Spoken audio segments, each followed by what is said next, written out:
quand tu réalises la grandeur du monde et que tu te rends compte d'à quel point le monde est divin, je veux dire le monde, je parle de la planète Terre, à quel point elle est divine et à quel point tout est parfaitement orchestré, que ce soit à l'extérieur de toi ou en toi, dans ton propre corps, qui est la même représentation divine de ce qu'est le divin sur Terre. Je veux dire, sur Terre, le divin, il y a la nature, enfin la planète en gros, et il y a toi, il y a moi, il y a nous, êtres humains, animaux, vivants, êtres vivants. Mais je veux dire, quand tu as vraiment conscience de cette grandeur, de cette immensité même, de cette richesse qui est sur la Terre, qu'on est, comment est-ce qu'on peut à la fois vivre dans un monde artificiel? Je veux dire, à l'heure actuelle, on s'est tellement débranché de notre propre nature et de la nature et du monde qu'on n'a même plus conscience du monde dans lequel on vit. Il y a des gens, ils sont sur des plateaux à 400 mètres comme ici, on vit normal et tout. Il y a des gens, ils sont à 4000 mètres. Il y a des gens, ils sont à 0, il y a des gens, ils sont à 1000. On est à plein de niveaux différents. On a l'impression de vivre la même vie, mais genre aux quatre coins de la planète. Enfin, je veux dire, tu te rends compte de trucs comme ça, enfin, tu conscientises. Moi, je me dis à quel moment, en fait, le matin, le premier truc auquel tu penses, c'est genre fumer une clope ou boire ton café. Bon, après, ça, c'est des détails et tout, mais je veux dire, à quel moment, en fait limite, la première pensée qu'on devrait avoir, c'est waouh, Dieu merci, on est en vie. Waouh, c'est incroyable dehors. Waouh, c'est beau. Waouh, regardez ces montagnes. Mais merci la vie, merci la terre, merci Dieu. Dieu qui est quoi au final? Ben, tout ce qu'on voit dehors, hein, au final. Hein. Tout ce qui est naturel. La terre est une part de Dieu, comme nous sommes une part de Dieu aussi. Il faudrait qu'on recommence à fusionner en fait avec la terre qui nous abrite et la terre qu'on habite.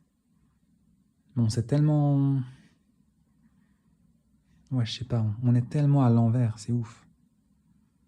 Parce que vraiment, si tu as conscience du monde dans lequel tu es, dans lequel tu existes, et là je parle pas de la société, hein, je parle juste du monde dans lequel on est, je veux dire concret. Il n'y a rien de plus concret que ça en fait.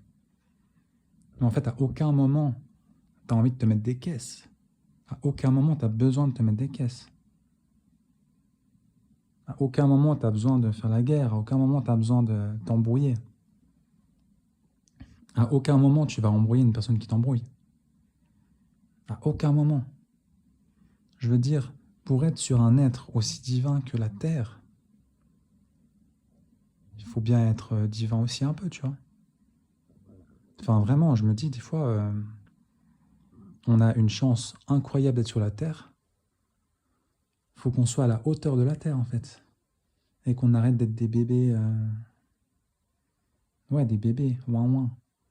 Des bébés égotiques, là. Non, mais vraiment, en fait, quand tu prends vraiment la Terre comme elle est, quand tu la regardes, vraiment. Mais en fait, tous les problèmes humains ne sont même plus des problèmes. Hein. Il n'y a plus de problèmes.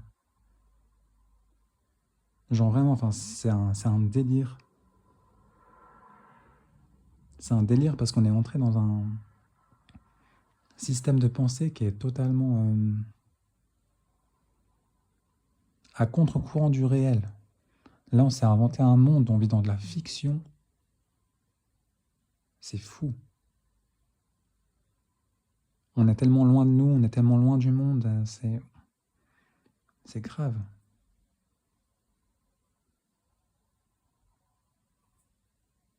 Donc voilà, levons-nous, réalisons-nous, réalisons le monde dans lequel on vit et la chance qu'on a d'y être. Et surtout, n'abandonnons jamais ça. Et surtout, faut se le rappeler, faut qu'on se le rappelle, en permanence, qu'on vit vraiment là-dedans. Parce que c'est facile d'oublier. Hein. Et pourtant, la Terre, elle est toujours là, elle reste elle ne bouge pas. Évidemment, elle évolue, elle se transforme. Mais je veux dire, l'essence de la Terre, elle ne bouge pas. C'est la même. C'est la direction qu'elle nous montre. En notre fort intérieur aussi, notre essence, c'est la direction qu'elle nous montre. Il faut unifier ces deux parties maintenant. Vraiment. Il est l'heure.